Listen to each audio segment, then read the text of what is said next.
Recording in progress.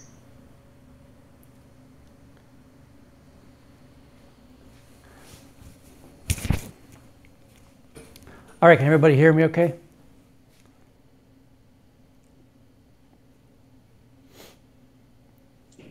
Yeah. Okay, all right, good.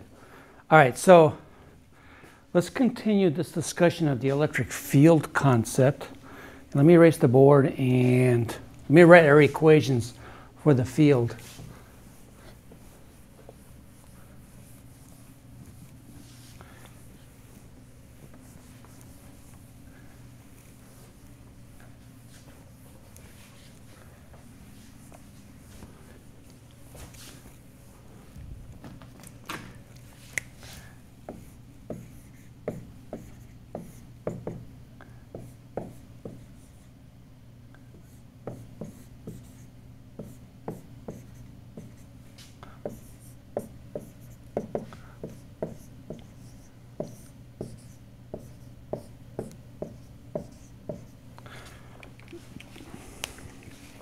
Like to make some generalizations about the direction of the field. I should also write down this equation.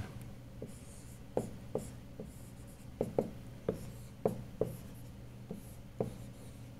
right, this is a definition of the electric field. Furthermore, the force is Q naught times the electric field. Okay, I want to make some generalization about the electric field due to positive and negative charges so that when we do problems, we have something to help us to solve them. So let's consider two positive charges.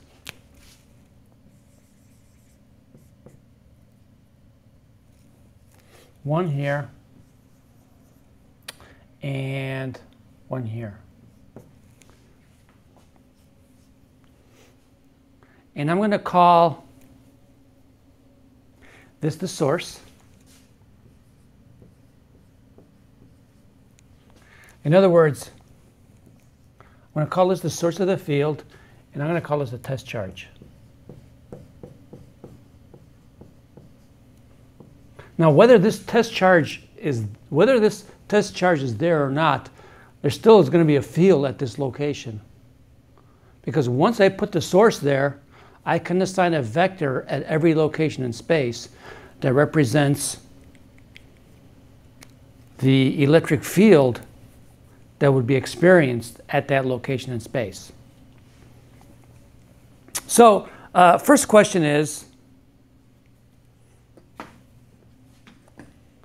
can we determine the direction of the force acting on this test charge? Well, these two are both positive. So isn't it true that the force on the test charge would be to the left?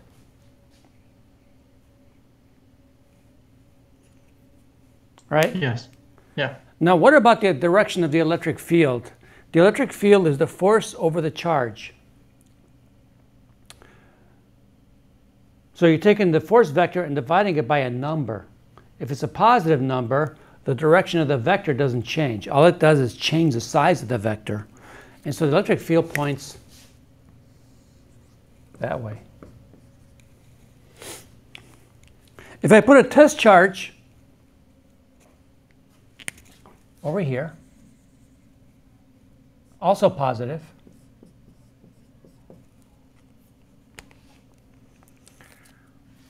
the force that the test charge will experience is to the right because it's repelled by this one, and the electric field will be to the right.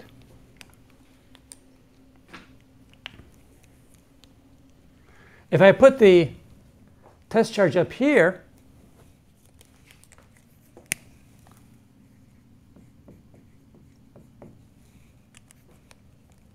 I will find that the force is away from the source.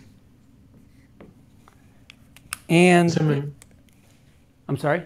I'm assuming that one's also positive charge. Oh yeah, sorry, also positive.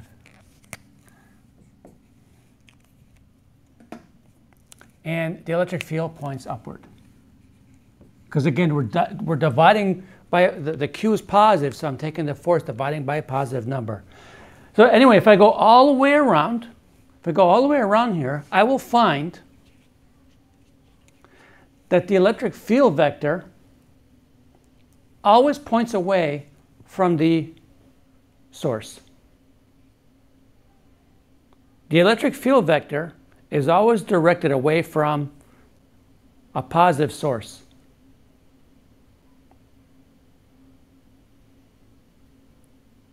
Now you might say, well, what if those test charges were negative? It's like, okay, let's try that. Let's make this negatively charged. Okay? If we make this negatively charged, what is the direction of the force on this thing? It's to the right.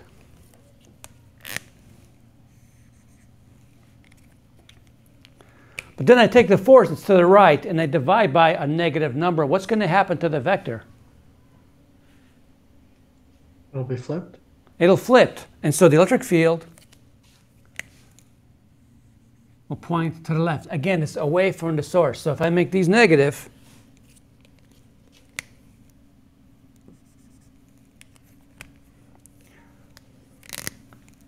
this will change to the right, but the electric field is still away from the charge. I make this negative, I'm going to get the same results. The electric field points away from the charge. So, the electric force is always directed away from the positive charge. That's a conclusion you can make. All right? The electric field is directed away from the positive charge.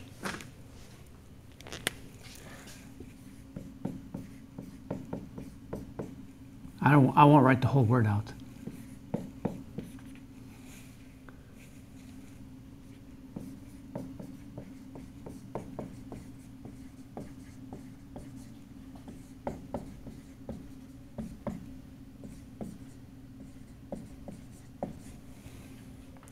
Now let's make my source negative. Okay?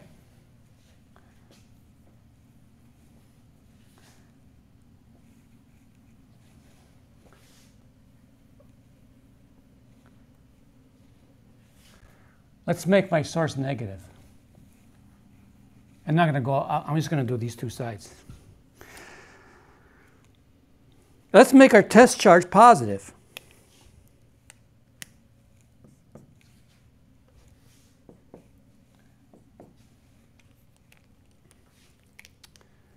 The direction of the force on this test charge is going to be to the right because opposite charges attract.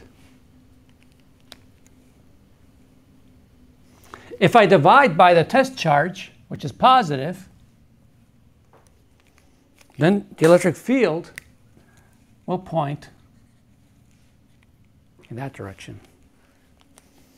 Notice that it's directed towards the negative charge.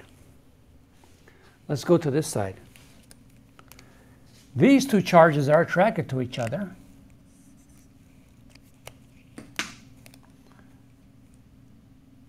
If you take this force and divide by a positive test charge, you still get a field that's in the same direction. And you do the same thing up there. And if you do this, you'll find that the electric field points towards the negative charge, the negative source charge. And just for consistency's sake,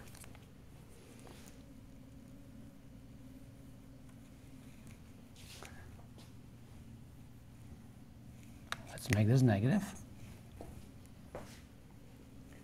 and this negative.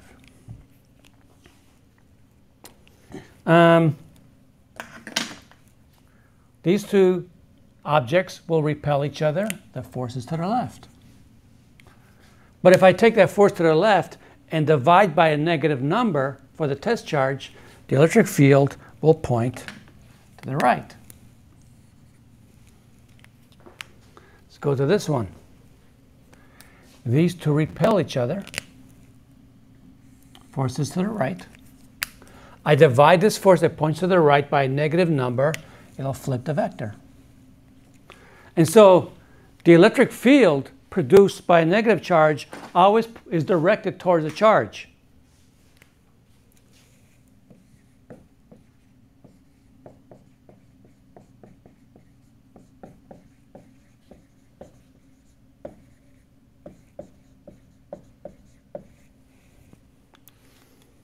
So then, if I want to calculate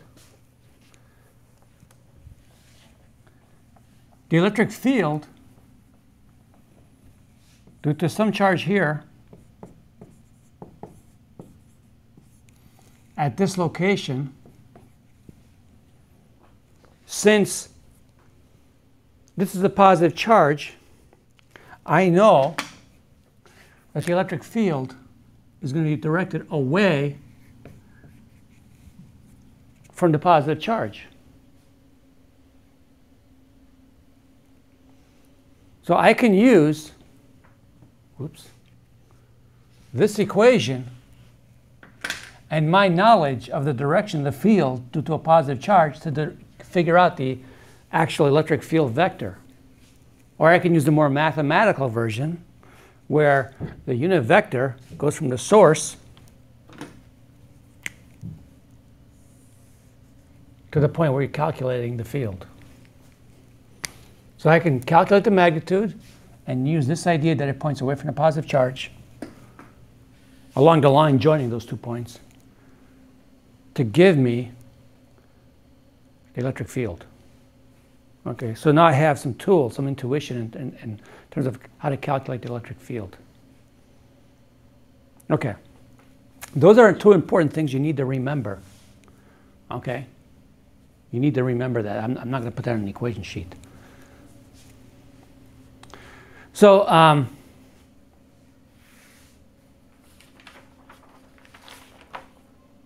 so if we place a test charge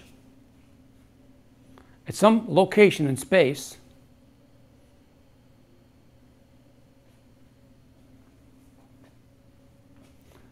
let's say here, whether I have a point, wherever a point charge here, or a distribution of charges here,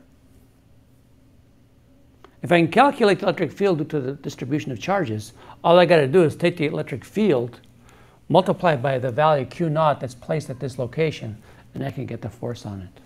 It gives me another way to calculate force. And it turns out this equation works all the time. Coulombs' law doesn't work all the time. That one works all the time. Okay? The electric field, you can think of it as, like I said, it's a disturbance in space. It sets a condition on space and time such that it characterizes space and time.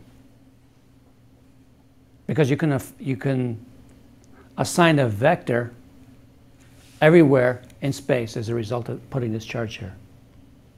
And that vector represents the magnitude and direction of the field at that location.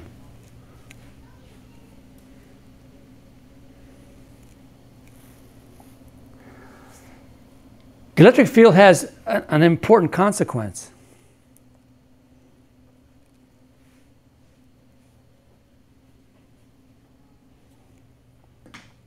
Suppose I have 2 charges very far away, or 2 planets very far away, 2 objects that are very far away from each other.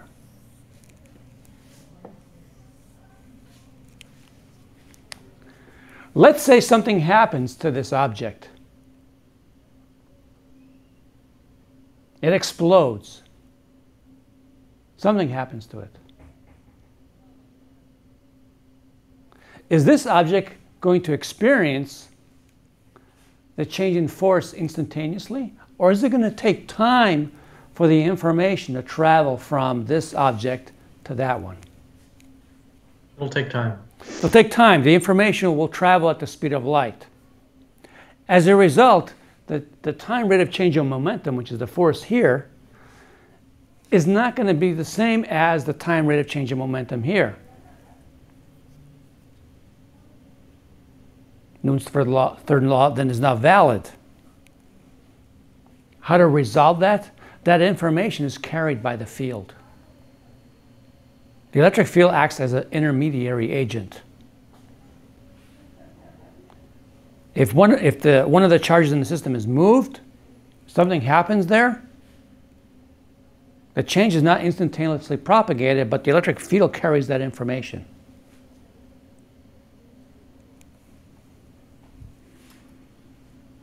Okay, so we said a little bit about the electric field and how we can view it different ways. I highly recommend you making sure you read through the textbook and the description of the field, because it's going to give you a more complete description than I could in a lecture. Okay, because it's abstract, it's kind of a weird thing. Let's calculate an electric field due to a discrete set of charges. And since the electric field is a vector, like a force, we're going to essentially use the same prescription as we did for calculating forces. So if I want to find the electric field, let's say due to some charge distribution, like let's say I have a charge here and a charge here, and this is some location in space P. Okay, so let's say I wanted to find the field here due to this guy and this guy. What do I do? So I'm going to use this expression to do it. I'm going to, one, individually determine the magnitude of the electric field due to each of the charges. Use the sign of these charges to determine the direction of the field. So basically, if this was positive, the field would be pointing away from this charge. If this was negative, the field would be pointing towards this charge relative to that point. Then once I know those vectors, then I have to resolve those vectors into x and y components. Why? Because I want to add those vectors. That's how you add vectors. Then I'm going to sum the x components, and then I'm going to sum the y components. Take the square root of some of the squares of the components, and I get the magnitude. And then I use the inverse tangent function to find the direction. Pretty much the same thing as what I did before. It's a vector just like a force. I add it the same way. The nature of the vector, the source, the source of the vector, the nature of it is different, but it's still a vector. You got to treat it the same way. Okay. Now the other way to do it is to actually write out the vector. Would be to write out this vector with the unit vector. So I would determine the unit vector that goes from the source to the point. I'd have to write this vector out and find an expression for the field due to each one of these, and then just add them. Again, that's less math. That's less physical, more mathematical, but you can do it that way. So let's do it this problem, and I'm going to do it the more physical way, just because it allows us to develop some intuition.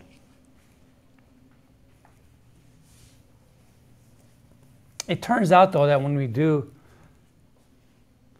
the more difficult problems, I have to write the electric field this manner. Okay, when we do the continuous charge distributions, like a blob of charge, I have to actually use this method. It actually works better. We'll get to that. So let me redraw what I just erased.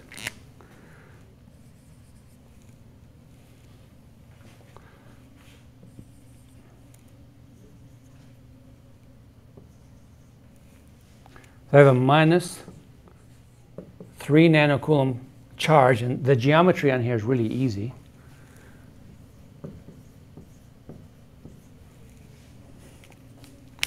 I'm going to call this object 1, or charge 1. I'm going to call this number 2.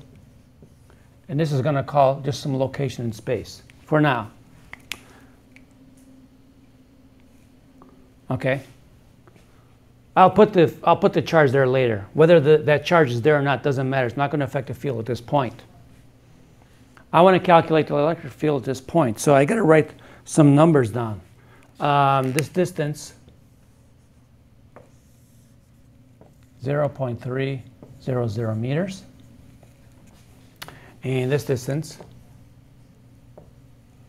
0.100 meters. Sorry if I wrote it small. Okay. There's a lot of stuff in the drawing. I might have to draw it again. Anyway, I want to draw another version of this with just showing the electric field vectors.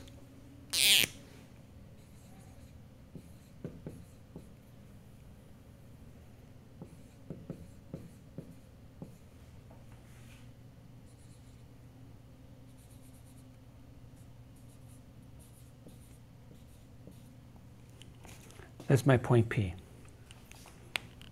So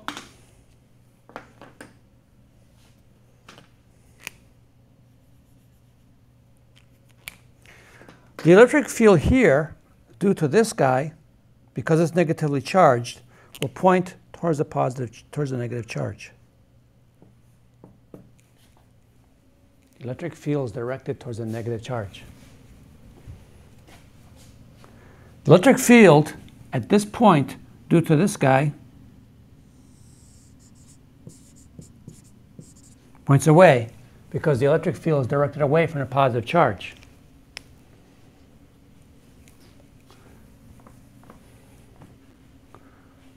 Okay? So now I'm going to calculate E1.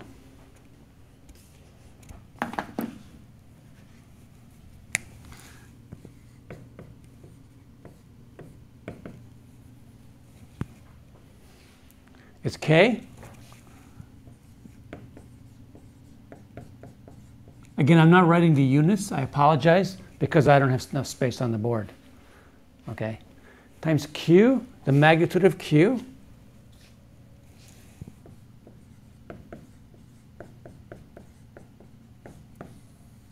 Over the distance squared. So this comes out to be, E1 ends up being 2,700 joules. And how many components does E1 have?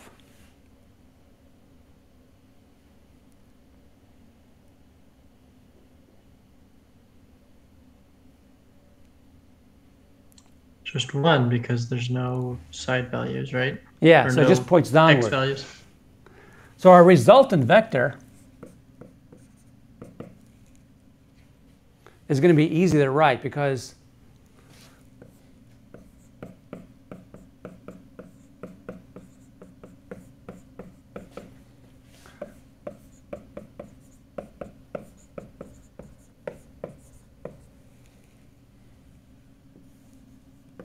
that's 0, right? Okay, let's find E2.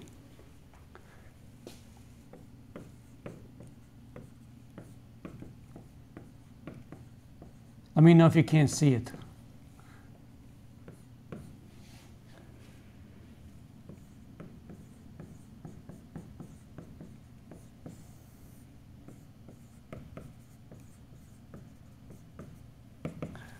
This one turns out to be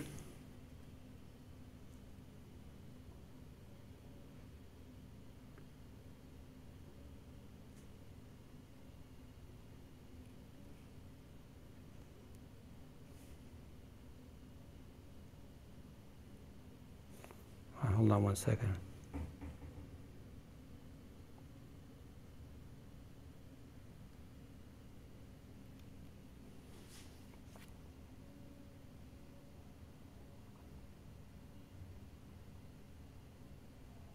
Okay.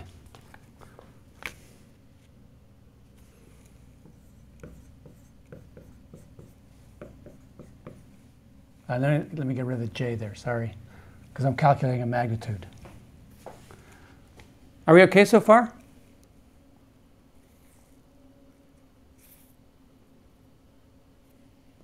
Yeah. That's 600? 600. Even though this is twice as big, this thing is the denominator is 9 times as big also. Okay. Because it goes a distance squared. So this is in the x direction. It does not have a y component. So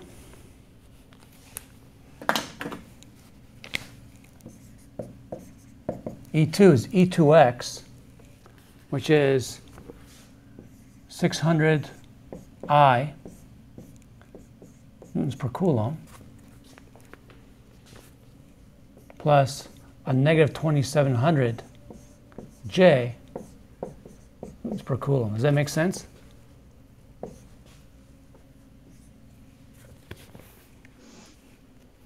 Why is it negative? Because this it's vector, moving. this points downward, right? Mm-hmm. And right, this one, oh, I had this wrong. We just never defined This is E2. direction sorry. as positive, so that's why I was confused. Oh, okay, I'm sorry. Yeah, down is, Down is positive? yeah, sorry. Okay, all right. And I made a mistake. E2 points this way, right? It points away, because I drew it here. I got to draw it here. It points away from the charge at this point, so it points that way. That makes sense, yeah. Sorry about that. That's why a minute ago I was kind of confused when I was looking at it. So the magnitude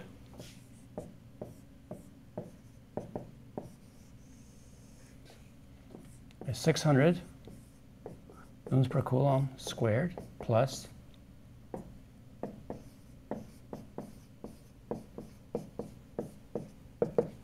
and this comes out to be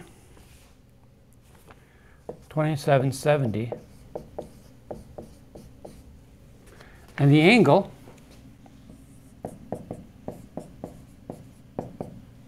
is the inverse tangent of the y component or the x component.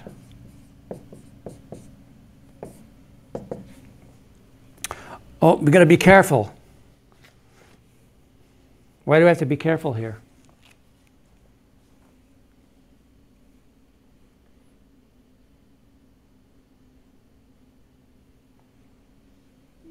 Both of these are negative, right? These two are negative coordinates. Which quadrant are we in? That puts you in the third quadrant, right? Yeah, and the calculator is going to lie to you, right? Because the inverse tangent function is defined between minus 90 and 90 degrees. So I actually have to add 180 Okay. to whatever the calculator gives me, and that'll give me 257 degrees. If you are either in the second or third quadrant, then the calculator is not going to tell you the truth. You got to add 180 to whatever the inverse tangent function gives you. And so you get 257 from the positive x-axis. Okay, so I apologize. I did have the E drawn wrong. In fact, I drew it on the wrong. I drew it on the wrong object. I'm supposed to draw it at P. I'm not thinking. Sorry about that. Are we okay with this? Any questions?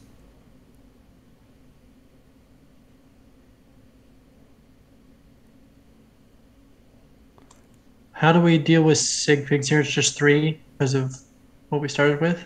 Oh, with the sig figs? Yeah. Well, if we were drawing it, and I haven't been following the rules for sig figs strictly, but yeah, this should be 3 sig figs, which I didn't do, and this should be 3 sig figs, which I didn't do. You're right. No, the with the inverse tangent function doesn't follow the rules for sig figs. But I just kept the same number of digits.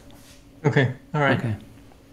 And again, but really, if I want to know how many sig figs I can keep, I'd have to know the error in this term, the error in this term, and use error propagation. That's the correct way to do it. I will be honest with you, in class and on the exam, I'm not going to be as picky on sig figs. Well, I'm not going to be picky on sig figs in class or on exam. In the lab and on lab reports, I will, because in the lab report you have more time because you're doing it at home. You have more time to think about sig figs. Okay. Okay. Makes Here, sense. I'm not going to be as careful, but it's a good question that you brought up. On an exam, I tell you to just round to 3 sig figs. Okay. Just always. That's what because I don't want people to give me, well, I just say round to no more than 3 sig figs. If I don't say that, anything like that, a student will give me all the digits on the calculator, which makes no sense. Mm-hmm. That's why I say that. Yeah. Okay. Okay. I mean, you want to be a little bit cognizant of that, but not exactly cognizant. You don't want to do it exact. You don't need to do it exactly.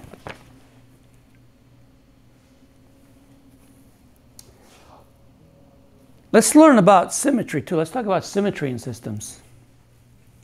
Because symmetry can help you in making a problem easier.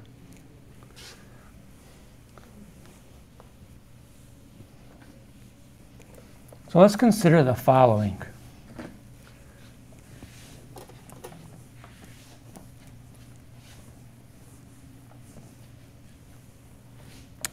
Suppose I have 4 charges in the form of a square.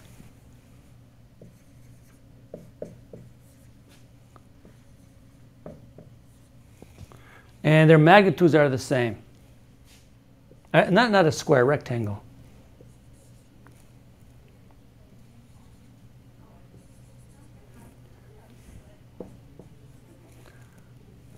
Let me just draw out the square, or the rectangle. I keep saying square.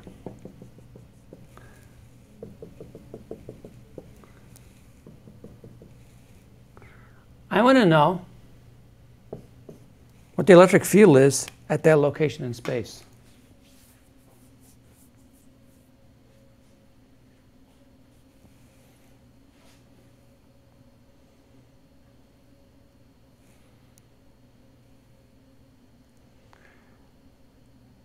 So let me draw the electric field vector at this point due to these charges. Let's see. This points away. This one points towards it. This one points towards it.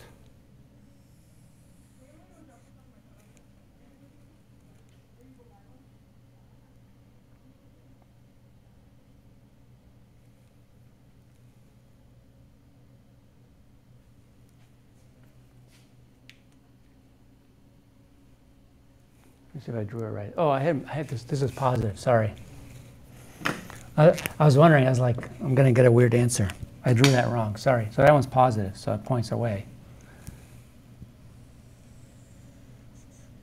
And this one points. So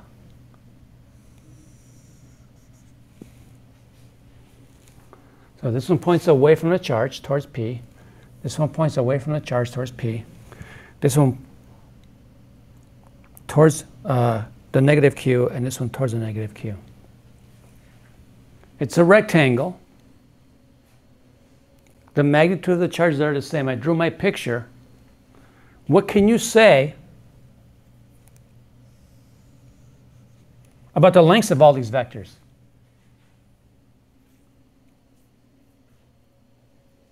This is right in the middle. Same. They're the right? same. They're all the same, right? And all the charges are the same. So what can you say about the components?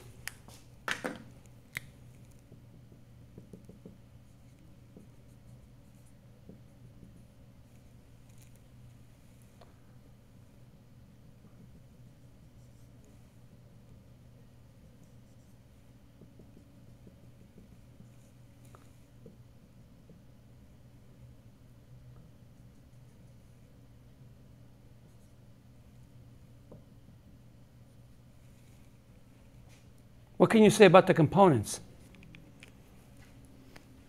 Won't they all cancel?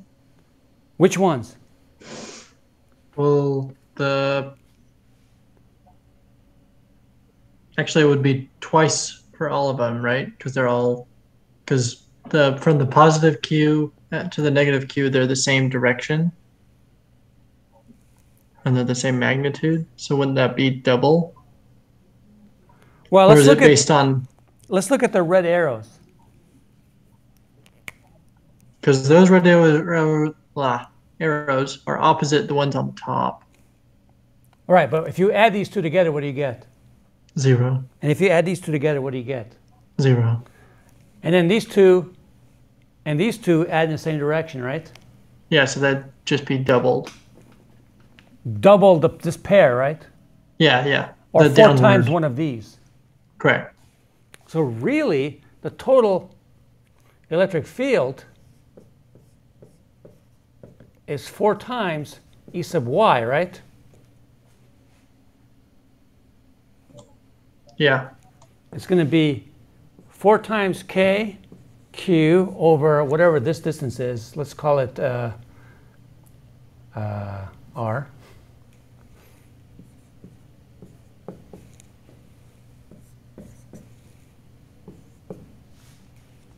That's it. And if I want to write the vector, then it's going to be in the minus j direction.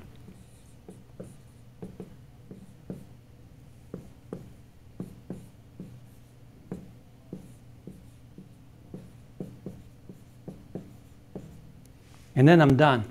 So I just figured out the electric field with very little work. Why? Because I drew the picture and I said, oh, the components, the x components will cancel from my figure because all the lengths of all these vectors are the same.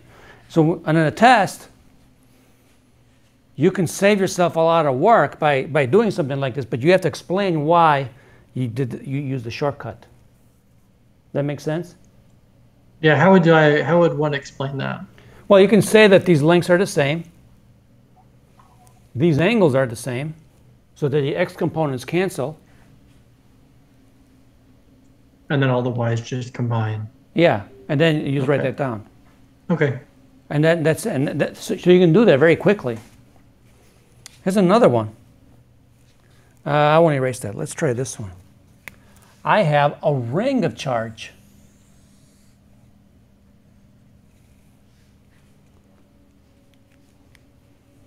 Each piece that makes up that ring has the same amount of charge in it. It's uniformly charged. I want to find the electric field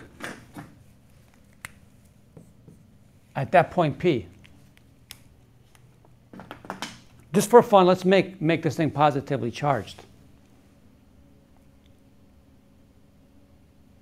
What can I say about the field right at the center of that thing? It's pointing towards the thing. I'm going to claim it's positive. 0. Sorry, it's yeah, that's away. Right, because I was thinking it was still negative, so. I mean, look at this piece and this piece. It's positives, right? So the field's going to point away from this thing towards P. Mm-hmm. The field's going to point away from this thing towards P. And what happens to those two vectors? They cancel. And that can go all the way around the circle and repeat this indefinitely, right? Wait, you said the electric field would point towards P? Here and here, right? Because it points, well, these two, right? They're going to cancel out. I'm just talking about this piece produces a field that points towards P if this is positive. And P is negative? I'm sorry, not if P is positive. Sorry. If the charge is positive. P is a point in space. Oh, okay. Yeah. Yeah, okay. sorry about that. That's okay. So P is a point in space, right? So if the charge is all positive, then the field due to this little element points away from the ring towards point P. And then it cancels with the other side because it's the same. I can go all the way around the ring and repeat this thing, right? I can choose these two and the one from the direct opposite, and I'll get the same thing. And no matter how I do it, I get 0. So the electric field at the center is 0.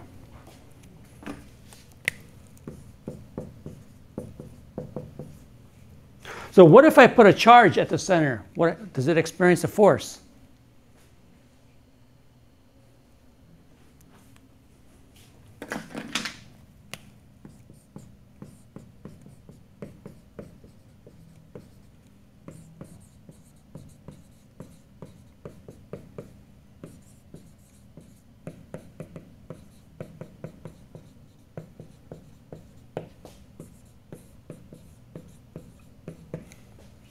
If I put a charge there, will it experience a force? Well, our definition of electric field is F over Q. So F is Q times E. So if if the electric field is 0 here, no matter what value I put here, It'll be 0. I get 0. So if I put it in the center, it ain't going to move. Okay? It's just going to sit there.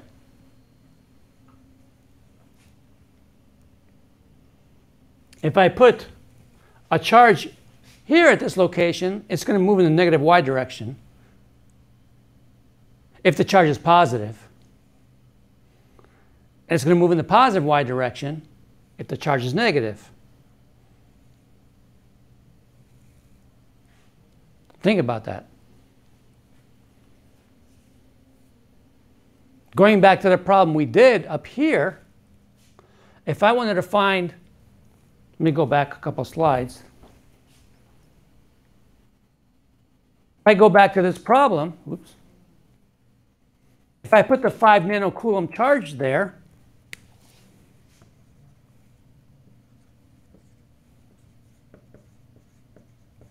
so if I put this guy there, then the force it's going to experience is going to be 5 nanocoulombs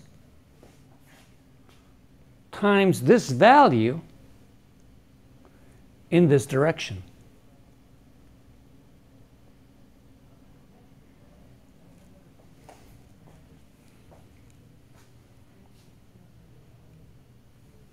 Okay? Okay. And if this was the negative 5 nanocoulombs, then it'd be negative 5, or the magnitude is going to be 5 times this value, and then the direction would be 180 degrees opposite this. Because the negative sign will always flip the direction of a vector.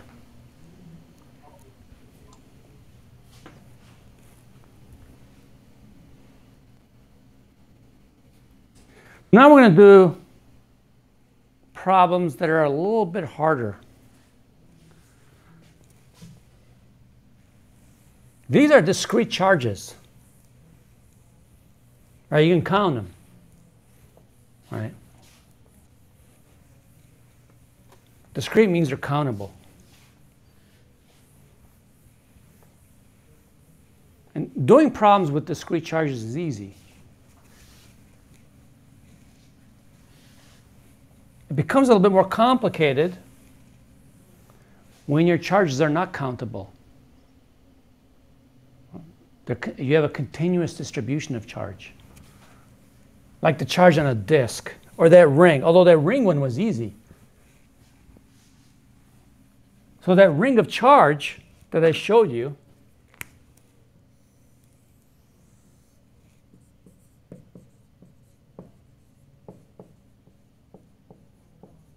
this is called a continuous distribution.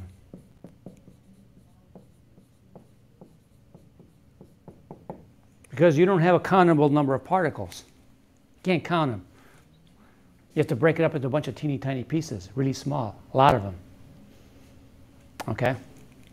But luckily, the question I asked was to find a field at the center, and because of symmetry, we can argue that the answer was 0. But let's say I have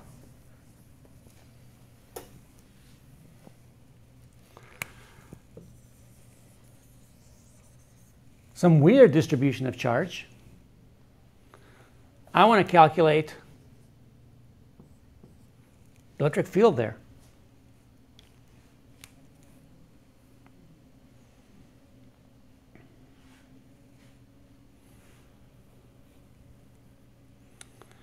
In order for me to be able to do this, I have to break up this mess of charge into a small element, write the unit vector from here to here. The unit vector always goes from the source to the point. That's supposed to be a straight line. Sorry, it's curved. I need to determine the distance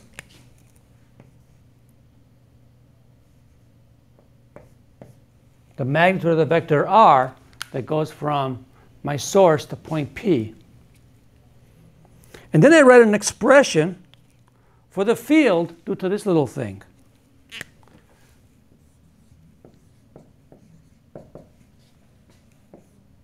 I use the equation. Remember we said that E was K Q over R for a point charge, but this point charge is really small. It's infinitesimally small.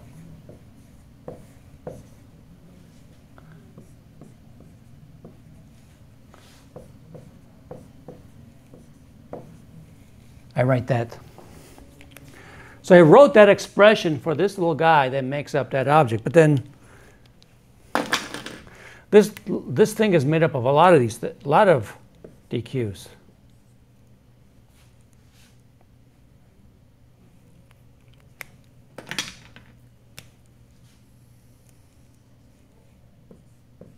There's a lot of these terms. There's an infinite number of these. So I got to determine an expression for dE for each piece that makes up this object. And then I got to add them all together to figure out the total field at this point, because it's additive. It obeys the law of superposition. And so then E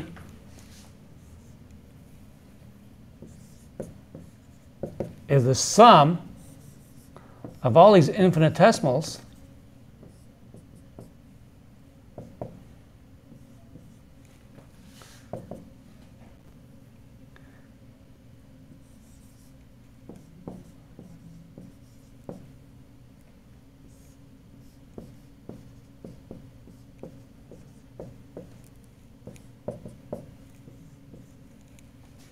Of course, this is not correct writing it this way. Why? Why is that not correct?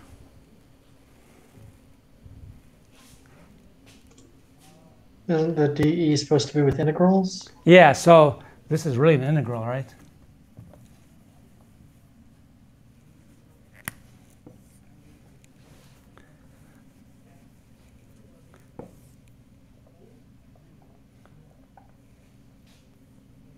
So I have to integrate over the whole object. Okay, I have to integrate over the whole charge distribution. And then I'll get my value for electric field. So it's a little bit more work.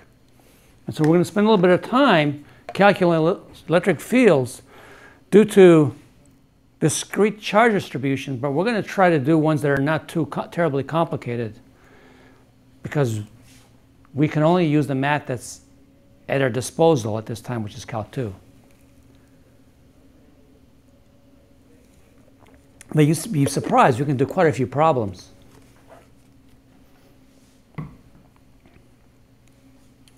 So here is the process. Choose your coordinate system first. Okay, define your coordinate system, even though, I don't always explicitly do that, I apologize. Write the expression for your DQ. Write the mathematical expression for your DQ. So this is where one of the issues comes in.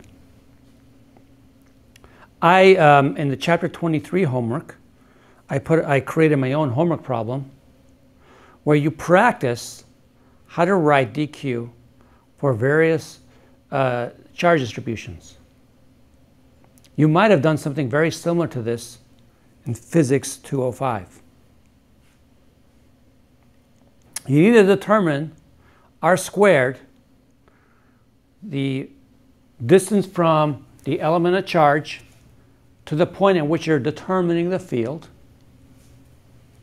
You got to determine your unit vector r hat. Okay. But there's one thing about r hat one thing about the r hat is important, that if you have symmetry, you don't have to include all the components of r hat to do the integral, because if the components that you know are going to integrate to 0, you don't have to include. The example that I'm going to do will illustrate that. And once you've done that, then you integrate. And you check your work to see if it makes sense.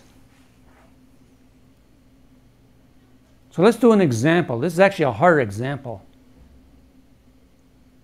I want to calculate the electric field as a function of z for a ring of charge, not at the center, but above the plane of the ring, along the axis of the ring.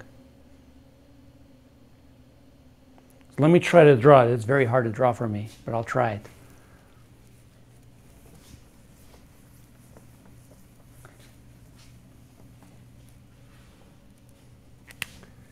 I'm going to draw my coordinate system.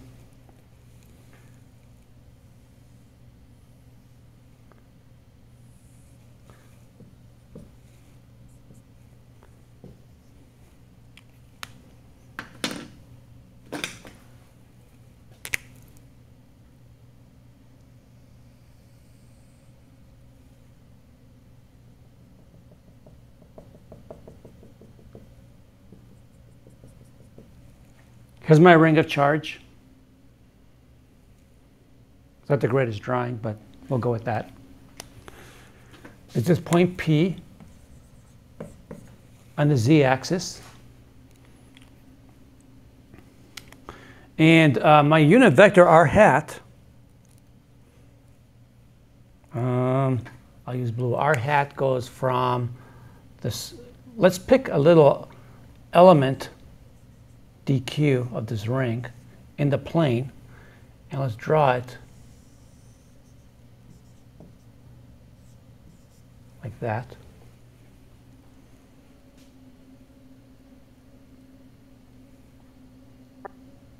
Okay.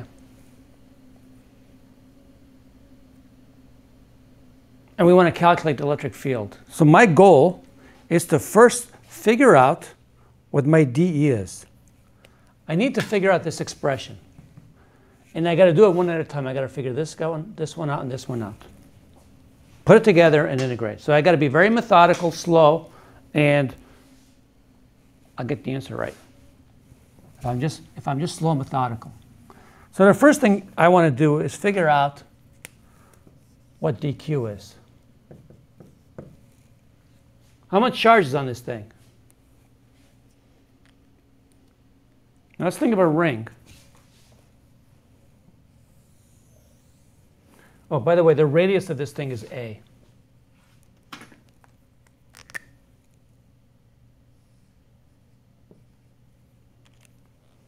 Let's think of a ring of radius a.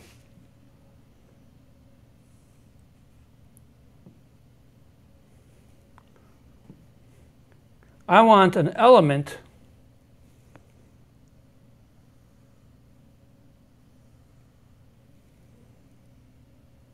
I want to write an expression for that element. Isn't this an arc length? Yeah. Okay. And this arc spans an angle d theta. Isn't arc length angle times distance, radius? Yeah.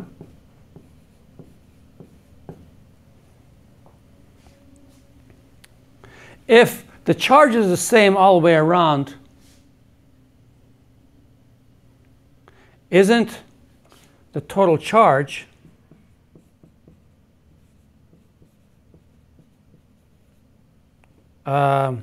equal to charge per unit length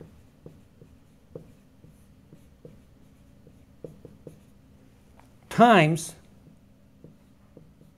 2 pi r. I didn't want to write the word circumference because I don't think you can see it. Can you see that? No, it's just past the black box. It just says 2 pi r, doesn't it? Yeah, hold on a second.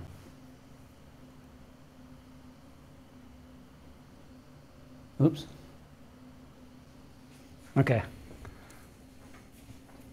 Yeah, it says 2 pi r.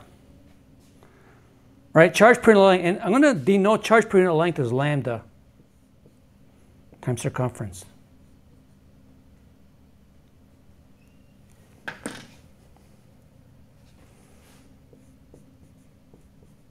I'm just going to write 2 pi r because I don't want to write the whole word out because I don't have enough space. And really, ours is just A, right? Okay. So our total charge is Q. So then isn't lambda equals to Q over 2 pi times the radius?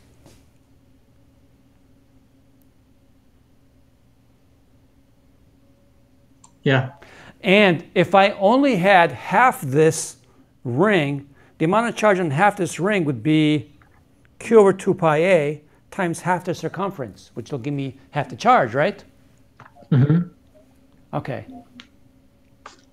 So isn't it true that dq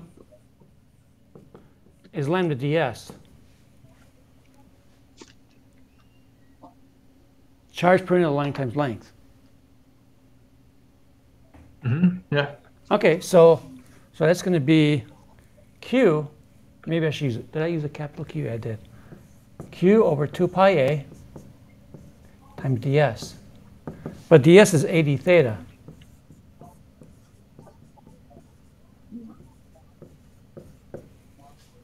And what does that give me?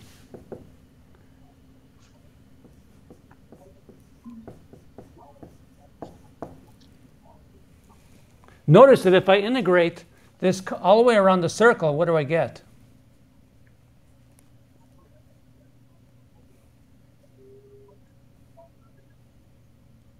If I integrate from 0 to 2 pi, what do I get when I integrate from 0 to 2 pi?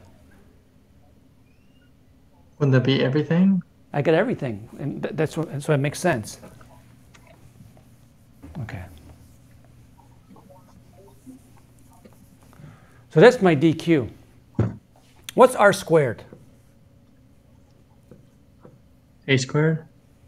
No, actually, Oh. what I want is this distance.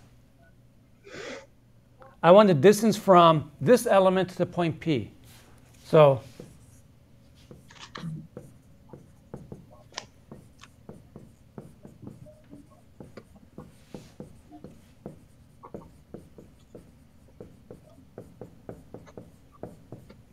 that's what I want.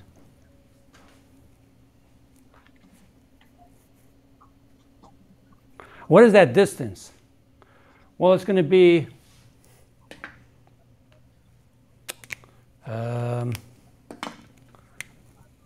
this forms a right triangle, so this and this distance z. So this is a hypotenuse of a right triangle, which I didn't draw very well. But in the picture in the notes, hold on a second.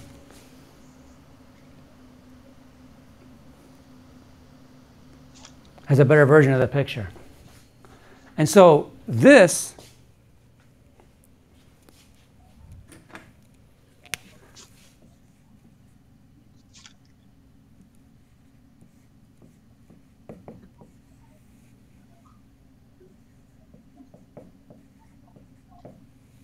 is that guy. The next thing, this is the hardest part, and I gave you a hard problem, but to illustrate this. This is actually very hard to find the unit vector that points from here to here. And the reason why it's hard is because it has a component in the plane of the disk and one perpendicular to the plane. R hat points like that. So it has a z component.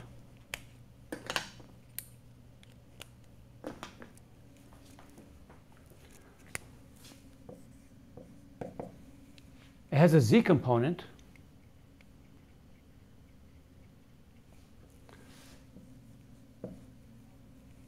And how do I get that z component? Well, it's going to be basically depending on that. The z component is going to be z over the square root of z squared plus a squared, which is cosine of alpha.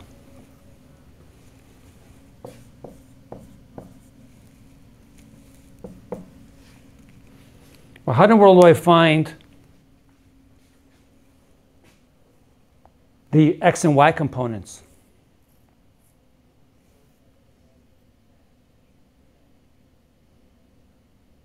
Before I try to figure out the x and y components, can we figure out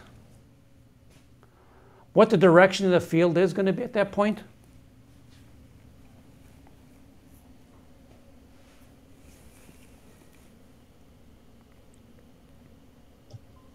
Well, we don't know the charges of anything, right? Well, this thing has charge q. It's uniformly distributed. Yeah, but we don't know if Q is positive or negative. It doesn't matter, because whether it's q or positive or negative, it's uniformly distributed. Oh, so then it would be 0, right? Yeah, the x and y components are going to cancel. Because remember the problem I did a little earlier? Yeah, with the circle. Yeah, so the x and y components will cancel. I'm going to write plus dot dot dot.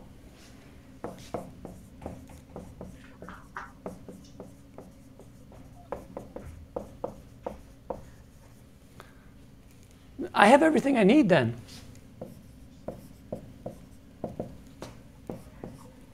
dq is that.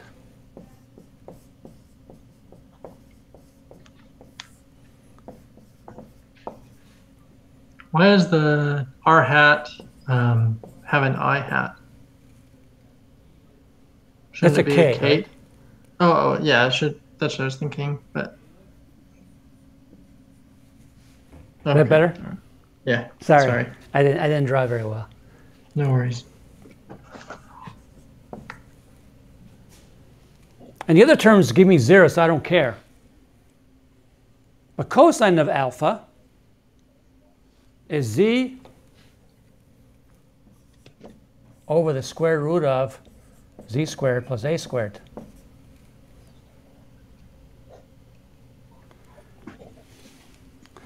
And this might look horrible.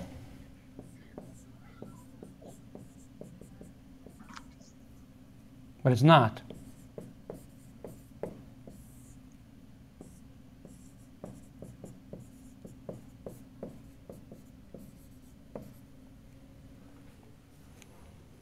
Why is it not horrible?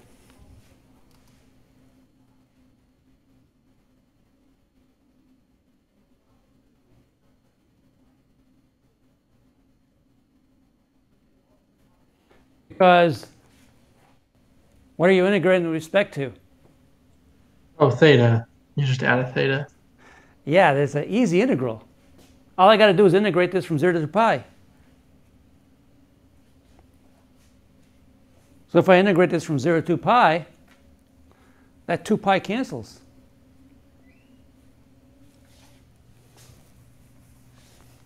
And then you just have a bunch of basic variables. And so, yeah, z is some known value.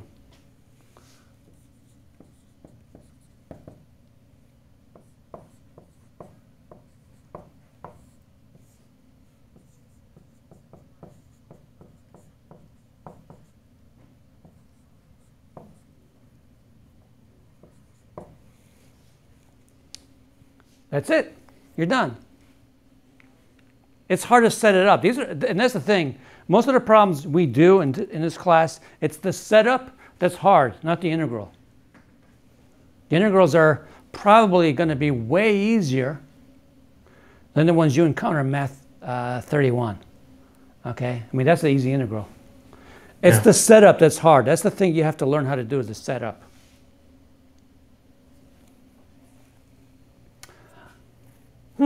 What if z is huge? What if z is really huge?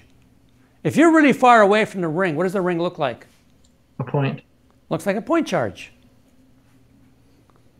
Remember, the electric field to a point charge is k q over r squared. So let's let z be really big. If z is huge compared to a, then I could ignore a, right? Yeah.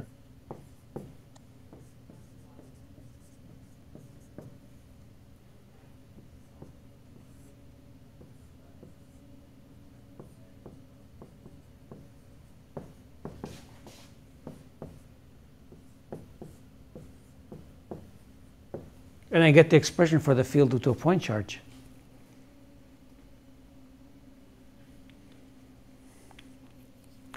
What if lambda was not uniform? What if lambda depended on theta?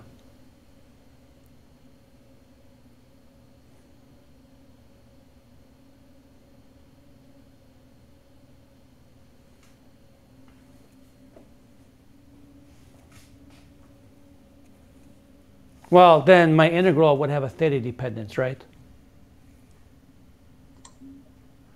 Yeah. And possibly the x and y components might not cancel. Okay. Okay, that's a possibility. That if you have some weird distribution, let's say that depended on cosine of theta over 2, for example, maybe the x and y components might not cancel. So then the problem becomes much more difficult, because then you have to know the x and y. You have to write the unit vector r hat for the x and y components. Okay, so then it becomes more difficult.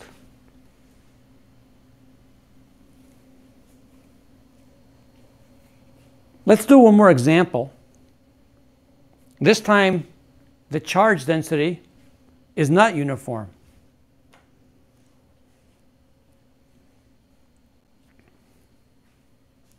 It's just a line of charge.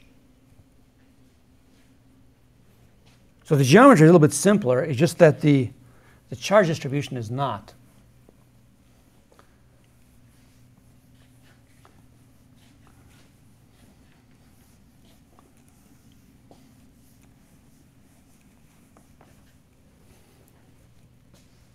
Okay.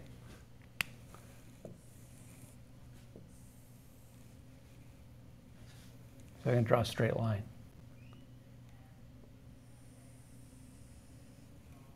So let me draw my charge distribution.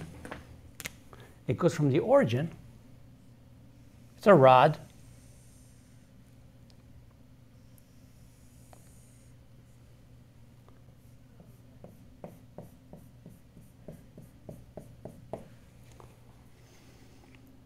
The rod is of length L.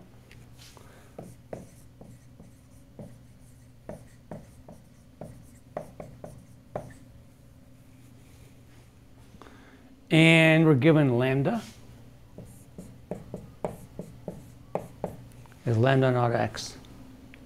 I want to find the field at this point P.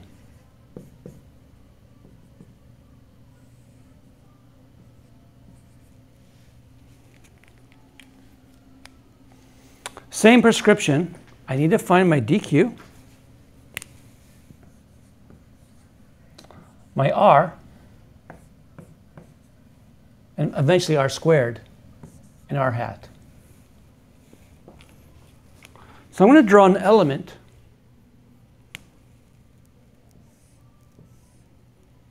of charge dq. That's a distance x from the axis.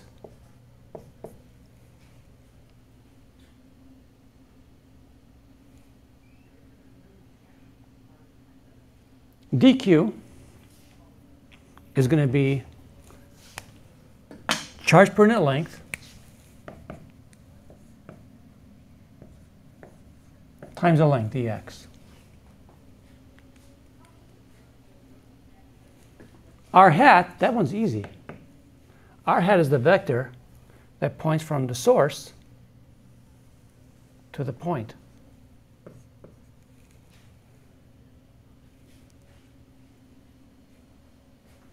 It's just I hat.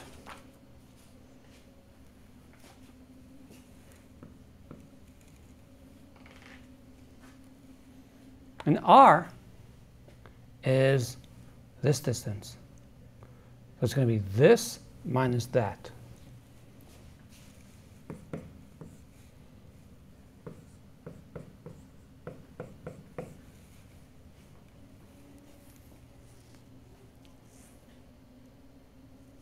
I have everything. I have everything that I need to solve this.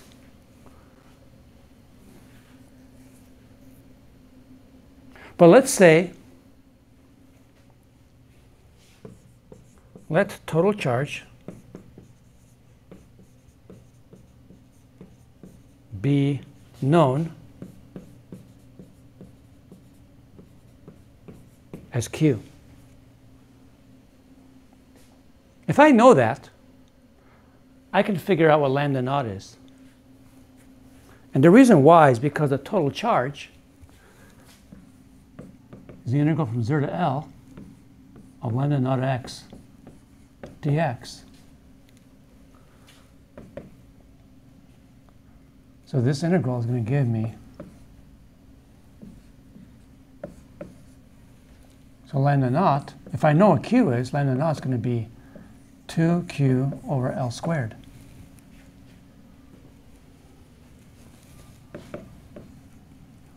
Oops, forgot the x there.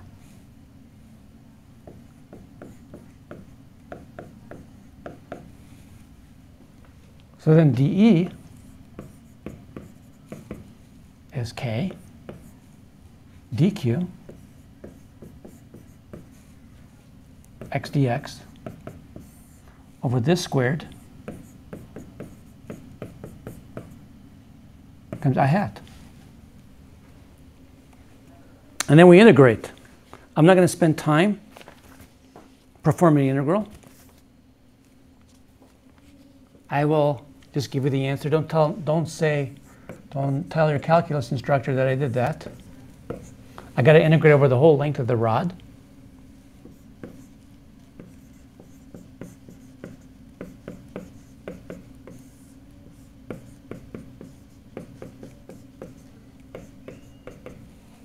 So when you integrate,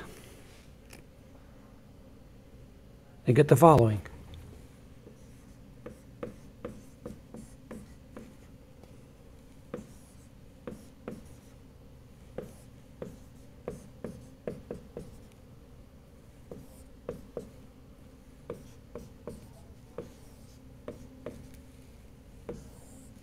That's the electric field.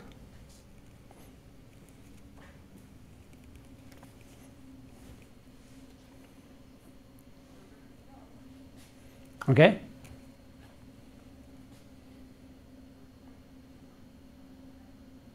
Questions? Concerns?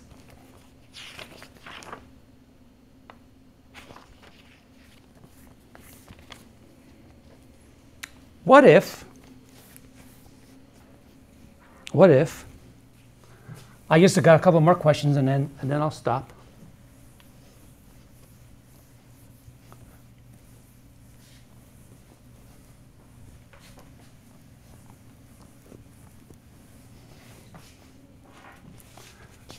What if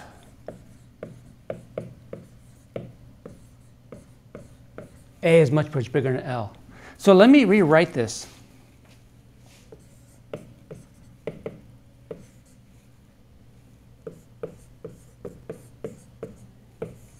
I'm going to write this a little bit differently. I'm going to write it like this.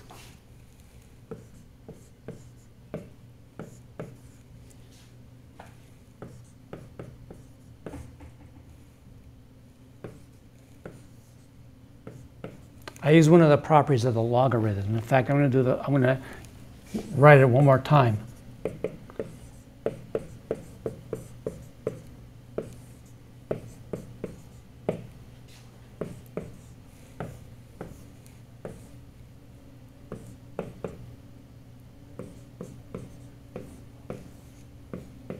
So I rewrote it one more time because I want to answer the question, what if A is much, much bigger than L?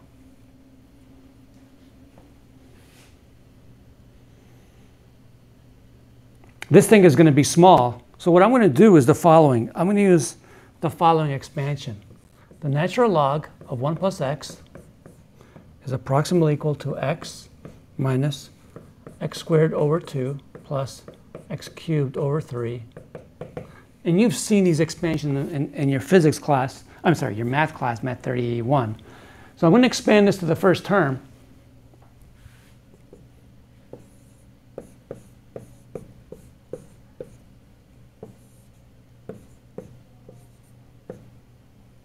And when I expand it to the first term,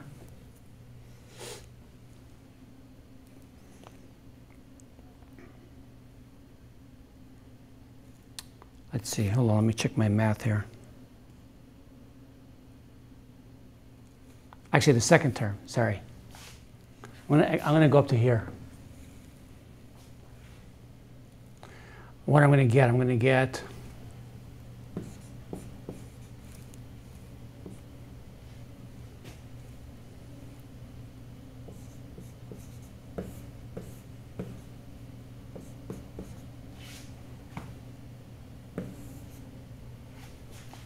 what happens to this one and this one?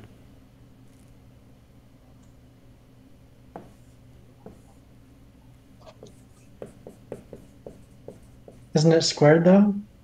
The first term?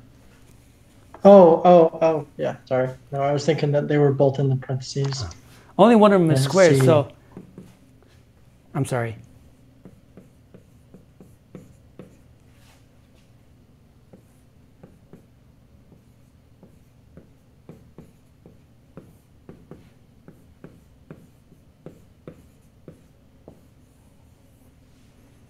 Isn't it the field due to a point charge? Yeah. Yeah, I guess what I forgot to put down, the I hat. So I get the field due to a point charge.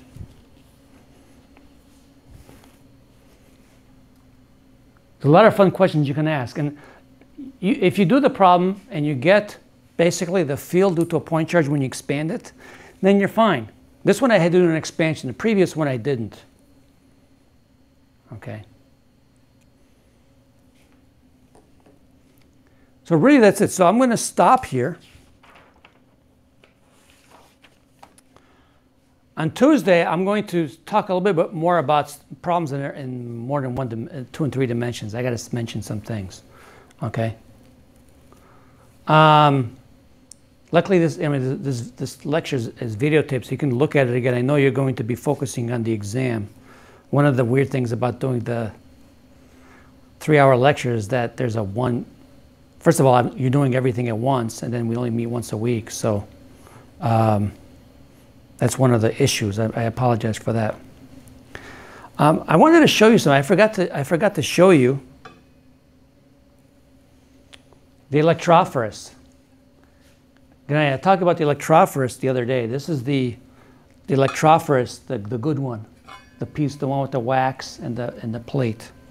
Oh, that you electronically charge? Yeah. So this is the one this is a good one. Okay. Okay, because I had to run home and do a lecture on Friday. All right, so that's all I have for today. Thanks for staying a couple of minutes over. Sure. Come to see me at office hours on Thursday if you have questions. Okay. Okay? Yeah. We'll see you then. See ya. Thanks, Professor. Sure, no problem.